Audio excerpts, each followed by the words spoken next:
Hey, what's up, guys? Vous écoutez Growing the Pack. Je suis votre animateur Julien Bournival, puis si vous êtes ici, c'est parce que vous avez compris une chose.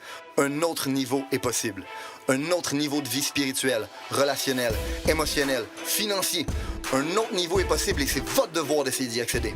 Maintenant, vous pouvez continuer à blâmer votre boss, la lune, les étoiles si vous voulez, mais il n'y a rien qui va changer tant que vous déciderez pas de changer. Let's fucking get it! Hey, what's up, guys? Bienvenue au nouvel épisode de Growing the Pack. Pour les nouveaux éditeurs, vous écoutez un podcast de développement personnel.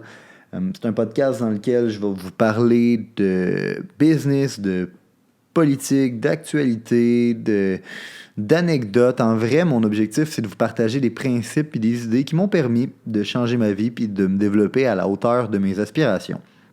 Mon objectif de vous partager ça, c'est de vous permettre à votre tour d'appliquer ces principes-là puis ces idées-là pour vous permettre de développer une vie à la hauteur de vos aspirations. Puis pourquoi je crois être capable de relever ce défi-là? Parce que si un kid qui a fait 8 écoles secondaires différentes comme moi était capable de développer la vie qu'il a aujourd'hui, ben n'importe quel esti de chimpanzé est capable de calice. Ceci étant dit, je parle mal, je sacre, j'ai des opinions très prononcées, puis comparativement aux gourous puis aux influenceurs, je suis pas ici pour faire une crise de scène. Fait que, si je perds 2-3 auditeurs pour ça, ben j'en ai absolument rien à chier. La raison pour laquelle je fais ça bénévolement, puis je fais pas une crise de scène à le faire, puis que ça me fait plaisir de le faire, de vous partager des choses qui m'ont permis de changer ma vie, puis qui ont permis, sincèrement, à tout le monde qui travaille dans ma business de changer leur vie, en passant.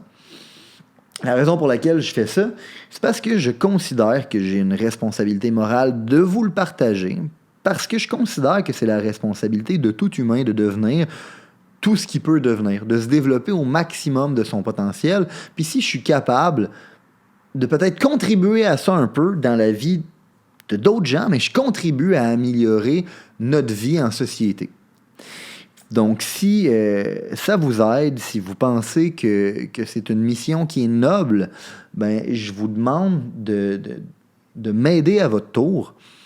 Puis c'est de partager le podcast, de commenter, de subscribe, d'aller nous laisser des reviews. C'est le genre de choses qui nous aident beaucoup plus que vous pensez à partager notre message. Donc, j'ai une anecdote à vous conter aujourd'hui. La plupart des gens savent que j'ai un centre d'appel au Maroc, ou du moins que j'ai eu un centre d'appel au Maroc, mais je ne vous ai jamais vraiment conté comment que c'est arrivé. Okay? Puis il y a plusieurs leçons à tirer de tout ça que j'ai envie de vous partager aussi, aujourd'hui, mais je vais commencer par vous conter un peu comment que c'est arrivé pour vous mettre en contexte. Premièrement, il y a à peu près 3 ans, je venais tout juste de me lancer en affaires, je venais d'avoir ma meilleure année financière, j'avais le vent dans les voiles. Puis j'avais un petit centre d'appel au Québec, puis j'étais pas capable de dépasser un certain nombre de téléphonistes, qui fait que j'étais pas capable de faire plus de prospection, donc j'étais pas capable de fournir plus de vendeurs, donc j'étais pas capable de grossir mon entreprise, plus qu'un certain plateau. OK? Puis à partir de ce moment-là, ben, j'ai eu la brillante idée, de fil en aiguille, d'ouvrir un centre d'appel au Maroc, parce qu'il y a beaucoup plus de population là-bas, parce que l'accessibilité à main-d'œuvre est meilleure, elle coûte moins cher aussi, donc pour le même argent, je suis capable d'avoir plus de téléphonistes, donc je suis capable de fournir plus de vendeurs ici, donc je suis capable de développer plus ma business ici, de fournir plus d'emplois à des gens ici, d'avoir un plus gros impact. Fait que pour moi, c'était une solution ou une idée qui faisait bien du calice de sens. Puis en plus de tout ça, ben, la difficulté de la plupart des centres d'appel au Maroc, c'est d'avoir de la clientèle, d'avoir un client, d'avoir quelqu'un qui a des besoins de prospection. Ben moi, on réglait ce problème-là pour ce centre d'appel-là parce que c'était moi le client. J'avais des besoins de prospection, puis je voulais amener ça to the fucking moon.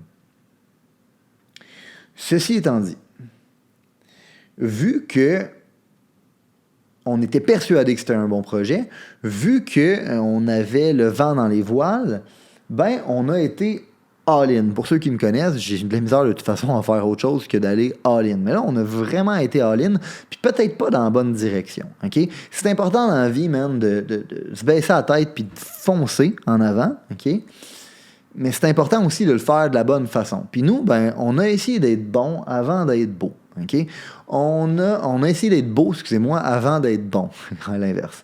On a essayé d'être beau avant d'être bon. Fait qu'on a loué un gros crise de plateau pour faire rentrer 50 téléphonistes. À l'époque, j'avais à peu près 8 téléphonistes. C'est ça qui fournissait, dans le fond, mes vendeurs.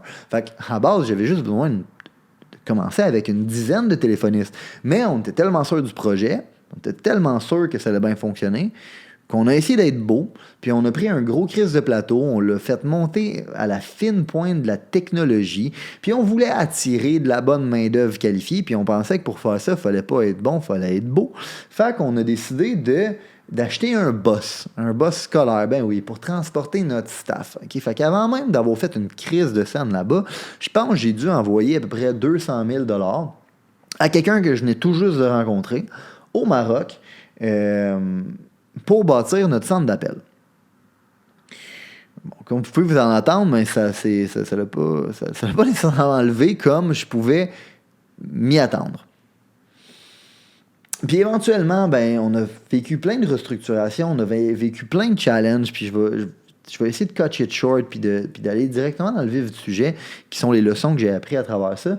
Mais éventuellement, on a trouvé un partenaire qui, lui, avait déjà un centre au Maroc, qui avait déjà des centaines de téléphonistes, puis lui, ben, il nous a aidés. Puis il nous a aidés à faire lever ça. Puis tout d'un coup, notre petit centre d'appel de 50 positions, qu'on n'était pas capable de faire monter à plus que 10-12 positions, parce que les 10-12 positions n'étaient pas du tout performantes. Ils ne ramenaient pas d'argent, puis on envoyait de l'argent à pelleter là-bas pour être capable de payer le staff, puis de recruter, puis de former, puis de dupliquer. Puis, éventuellement, quand on a trouvé ce partenaire-là, qui avait déjà un centre d'appel, puis qu'on a été capable de l'inviter dans notre structure, puis de l'intéresser, ben, il a embarqué avec nous autres, il a rempli notre centre d'appel, puis là, tout d'un coup, ben, on commençait un minimum à être bon. On commençait un minimum à produire du résultat. On n'était pas rendu encore à rembourser la dette que la business avait envers moi. On était juste rendu à faire un peu de profit. OK? Ceci étant dit, ben, on a décidé de voir grand encore une fois, puis on a décidé qu'on était capable d'être plus beau que réellement qu'est-ce qu'on était bon. Fait qu'on a décidé de louer le sous-sol, pas le sous-sol, le plateau qui avait juste en dessous du plateau que nous on avait loué, dans lequel on pouvait faire bâtir 150 positions. Fait que le peu de profit qu'on venait de faire, on l'a tout calissé là-dedans, en plus des fonds propres des actionnaires. Puis, ben, à ce moment-là, le COVID a frappé. À ce moment-là, le COVID a frappé là-bas aussi. Les confinements ont commencé. Puis, bien évidemment, ça nous a frappé de plein fouet. Ce coup-là, malheureusement, on n'a pas réellement été capable de s'en remettre. Mes partenaires sur place, ben, ils ont patiné, ils ont dû faire des pieds et des mains pour être capables d'à peine s'en sortir, puis même pas faire de profit, mais à peine payer les salaires, puis dans le fond, break-even. Puis cette année, quand j'ai déménagé en Floride, j'ai dû faire un choix. Puis le choix, c'était d'abandonner ce projet-là, de regarder à peu près le 500 000 que j'avais mis là-bas, le temps, l'énergie, les investissements, les déplacements, tout ce que j'avais mis, puis de me dire, you know what, faut que tu passes à un nouveau chapitre, puis d'abandonner ce projet-là. Parce qu'à un certain point, je me voyais pas partir des États-Unis pour aller au Maroc avec ce qui se passe en ce moment. Je me voyais pas vraiment apporter de la valeur à mes partenaires là-bas. Puis, bien évidemment, le centre d'appel, il n'a pas remonté la côte encore. Il y a encore des challenges. Puis si je fais pas partie des gens qui vont aider à surmonter les challenges, que ce soit par mes connaissances ou par mon temps ou par mon argent, parce que j'ai vraiment plus le goût d'injecter de l'argent là-bas, je me vois pas, dans le fond, garder des parts là-dedans. Donc, je me suis dissocié de cette entreprise-là. Fait que, mon histoire que je vous conte aujourd'hui, c'est une histoire d'échecs. Okay? Puis j'ai pas peur d'en parler de mes échecs. Puis la réalité, c'est que si vous parlez à des gourous qui sont incapables de vous parler de leurs vrais échecs, il y a des fortes chances qu'ils n'aient pas essayé grand-chose en vie puis qu'ils fassent juste vous réciter des belles paroles qu'ils ont lues dans un livre. Mais si vous, en tant que tel, en tant qu'intrapreneur ou en tant qu'entrepreneur, vous n'êtes jamais cassé à la gueule, il y a des fortes chances que vous n'ayez jamais essayé d'avancer assez vite. Parce que quand tu essaies d'avancer vite, des fois, tu vas te casser à la gueule. Des fois, tu gagnes, des fois, tu perds. L'objectif, c'est de gagner plus souvent que tu perds. Par contre, voici les leçons que j'ai apprises à travers cette anecdote-là que j'ai envie de vous partager. La première anecdote, la première leçon, en fait, c'est de 1, une fois, il faut juste que tu baisse la tête puis que tu fonces, man. À cette époque-là, j'avais rien. Quand j'ai décidé de partir le centre d'appel, j'avais rien. J'ai juste fait une bonne année, puis j'ai décidé d'investir tout l'argent que j'avais fait l'année précédente dans ce projet-là. Ce projet-là a peut-être pas levé, mais j'ai été all-in. Puis j'ai appris tellement de choses. J'ai tellement gagné de l'expérience à travers ça. Mais non seulement j'ai gagné de l'expérience, mais il y a bien des choses qui ont suivi après qui n'auraient pas eu lieu si ce projet-là n'avait pas existé. Les employés que j'ai aujourd'hui, l'équipe de base qu'on a recrutée, avec laquelle on travaille aujourd'hui, sont venus travailler avec nous à cause qu'on avait un plan, puis ce plan-là venait du fait qu'on avait un centre d'appel qui pouvait feeder notre monde. Finalement, on n'en a pas eu de besoin. Finalement, ces gens-là sont encore avec nous aujourd'hui. Puis si le centre d'appel n'avait pas été là, ces gens-là seraient probablement pas là aujourd'hui. La business que j'ai aujourd'hui n'existerait probablement pas. Je serais peut-être même pas en Floride en ce moment, puis j'aurais probablement même pas un calice de podcast. Non seulement ça, mais mes partenaires que j'ai aujourd'hui, les gens avec qui je fais de la business, ils seraient pas là non plus. Fait que, des fois, faut juste que tu baisses la tête, man, puis que tu fonces. Par contre, si tu décides de baisser la tête puis de foncer en avant, il faut au moins que tu fonces dans la bonne direction. Puis ça, c'est la deuxième leçon que j'ai appris. Dans la vie, là, ça sert à rien d'essayer d'être beau avant d'être bon. Puis la réalité, c'est que ça, là, ça peut se refléter dans plein de circonstances différentes. Hein? Il y a des gens qui vont attendre que tout soit parfait avant de lancer leur business.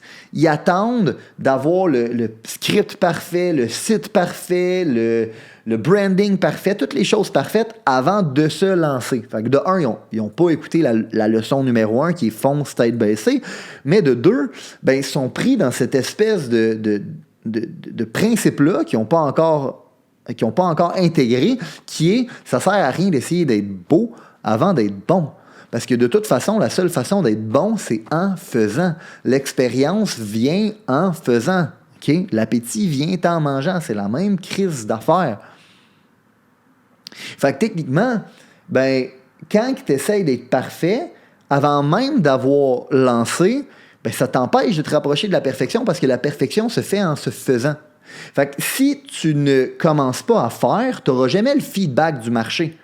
Tu n'auras jamais le feedback de tes employés, tu n'auras jamais le feedback de tes clients, tu n'auras jamais le feedback de rien de l'univers du marché pour te dire ce que tu fais, c'est bon ou pas. Fait que tu vas avoir passé des mois et des mois et des mois, des années et des années à essayer de perfectionner quelque chose qui est peut-être parfait dans ta tête, mais qui est peut-être pas ce que ton client a besoin, qui est peut-être pas ce que tes employés ont besoin, qui est peut-être pas absolument ce que le monde a besoin parce que tu n'as pas été chercher ce feedback-là du marché. Tu n'es pas devenu bon en le faisant, tu as essayé d'être beau avant d'être bon. Puis ça peut se voir d'une autre circonstance aussi. Hein? Si tu es comme moi puis que tu as appris la première leçon qui est de foncer tête baissée, peut-être que tu fonces tête baissée. Mais peut-être que tu n'as pas appris qu'il fallait que tu sois bon avant d'être beau. Puis ce que ça veut dire, ça, c'est que tu vas gaspiller des ressources et des ressources et des ressources dans le fait de bien paraître, parce que tu penses que c'est ça qui va attirer du bon staff, parce que c'est ça que tu penses qui va attirer des bons clients, parce que c'est ça que tu penses qui va t'aider à réussir. J'ai appris quelque chose, en fait, j'ai une quote que je me suis fait dire un jour, qui est vraiment raw, mais que je vais vous la partager parce qu'elle se lie bien à ça, c'est que dans la vie, là, il n'y a pas de monde laid. Il y a juste du monde pauvre. Okay? C'est hard, je dis de même. Mais c'est vrai. Dans la vie, il n'y a pas de monde laid. Il y a juste du monde pauvre. Parce qu'on va se dire, pour bien paraître, pour avoir une estime de toi, il faut que tu sois capable de prendre soin de toi. Puis pour être capable de prendre soin de toi, ben il faut pas que tu sois à la rue, tabarnak. Hein? Puis vous savez ce qui est vraiment beau dans la vie? Vous savez c'est quoi qui attire vraiment les gens dans la vie? C'est la confiance. Puis vous savez qu'est-ce qui rend quelqu'un confiant dans la vie? C'est d'être compétent. Puis quand tu es compétent dans ce que tu fais dans la vie, il y a des fortes chances que tu gagnes bien ta vie. Si tu gagnes bien ta vie, tu vas être capable de prendre soin de toi, tu vas être capable d'aller au gym, tu vas être capable de bien manger, puis il y a des fortes chances que tu sois capable d'être beau aussi. Fait que non seulement tu vas être bon, mais tu vas être beau. Fait que si tu veux être beau dans la vie, il faut que tu commences par être bon. Il faut que tu commences par être compétent. Il faut que tu commences par être confiant. Fait que ça sert à rien d'injecter des sommes et des sommes et des sommes, puis de gaspiller des ressources en temps, en énergie ou en argent, à essayer d'être beau avant d'être bon. Parce que ce temps-là, ces énergies-là, ces ressources-là pourraient être investies à faire des tests, à apprendre, à développer ton expérience, à développer tes compétences, puis éventuellement à développer ta confiance, puis éventuellement devenir bon, puis pouvoir finalement devenir beau. La dernière leçon que j'ai appris à travers ça, que je veux vous partager, c'est que des fois dans la vie, man, il faut juste que tu apprennes à prendre tes calices de pertes. Ça a été dur pour moi d'accepter le fait que j'ai perdu 500 000, que j'ai perdu du temps, de l'énergie, puis que j'ai perdu toutes ces choses-là là-bas. Sauf qu'à un certain point, à un moment donné, il faut que tu pèses la balance. Hein? Tu peux pas tout avoir. Tu peux presque tout avoir si tu décides de faire les bons choix. Donc moi, qu'est-ce que je veux avoir? Je veux développer une vie à la hauteur de mes aspirations. Mais pour être capable de faire ça, je dois mettre mon énergie, mon temps et mon argent à l'endroit qui me donne le meilleur retour sur investissement. Puis l'endroit qui me donne le meilleur retour sur investissement, c'est pas mon centre d'appel au Maroc. J'ai jamais été capable de le faire lever. Calice. Ma business, par exemple, principale, mes entreprises au Québec et en Floride qui fonctionnent, eux, ils me donnent un crise de bon retour sur mon investissement en temps, en énergie et en argent. Fait qu'à un moment donné, quand tu regardes, je mets mon temps à droite ou à gauche, il faut que tu acceptes que tu as peut-être mis beaucoup de temps à gauche, puis peut-être que ce temps-là, il ne reviendra jamais. Puis cet argent-là, il ne reviendra jamais. Mais si tu continues à t'entêter, à essayer de récupérer ces sommes-là de ce côté-là qui ne fonctionne pas, tu fais juste perdre ton temps, puis tu continues à perdre ton énergie, puis tu vas perdre probablement encore plus d'argent. Fait que dans la vie, d'un fois, malheureusement, il faut que tu acceptes tes pertes, puis que tu move the fuck on. Puis en passant, tout ce que je vous ai enseigné aujourd'hui, c'est non seulement bon en termes de business si vous êtes un entrepreneur, c'est bon pour vos relations. Dans le fond, là, dans la vie, même, si tu veux bâtir une relation, là, tu y vas la tête baissée puis tu fonces. Ma femme, aujourd'hui, la façon dont on a commencé notre relation, c'est comme ça. On a été tête baissée puis on a foncé. Puis après ça, c'est autant bon si vous êtes un intrapreneur. Tu n'as pas besoin d'être un entrepreneur pour être capable de prendre cette leçon-là. Dans le fond, trouve une business qui te permet de pouvoir te développer, puis qui voit ton potentiel, puis qui veut te donner cet espace-là. Puis man, fonce tête baissée. Arrête de te poser des questions. Bien évidemment, mets ton énergie à la bonne place. Essaye de devenir bon avant d'être beau. Parce que éventuellement, c'est ça qui va te rendre beau.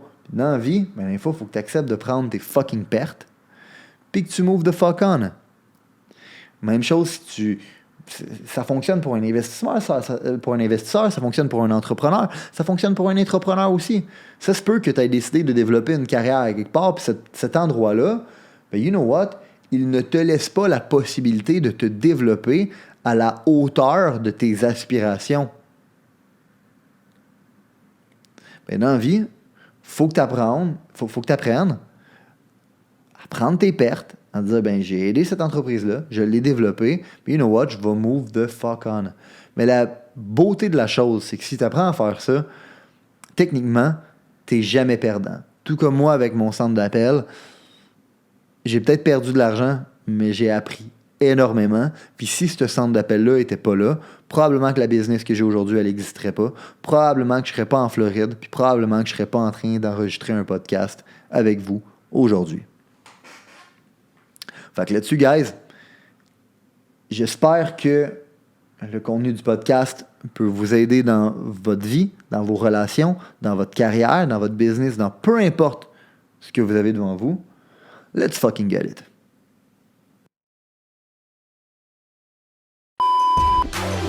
Si vous avez considéré que l'information, les principes, les valeurs qui ont été partagées aujourd'hui ont une certaine utilité dans la vie, vous allez non seulement vouloir appliquer les concepts, mais vous allez surtout vouloir les partager. Les partager à un ami, partager à une connaissance, partager à quelqu'un qui en a besoin. Growing the Pack, c'est avant tout un mouvement qui grandit à travers les gens qui fait grandir. C'est un mouvement qui permet de créer les leaders de demain.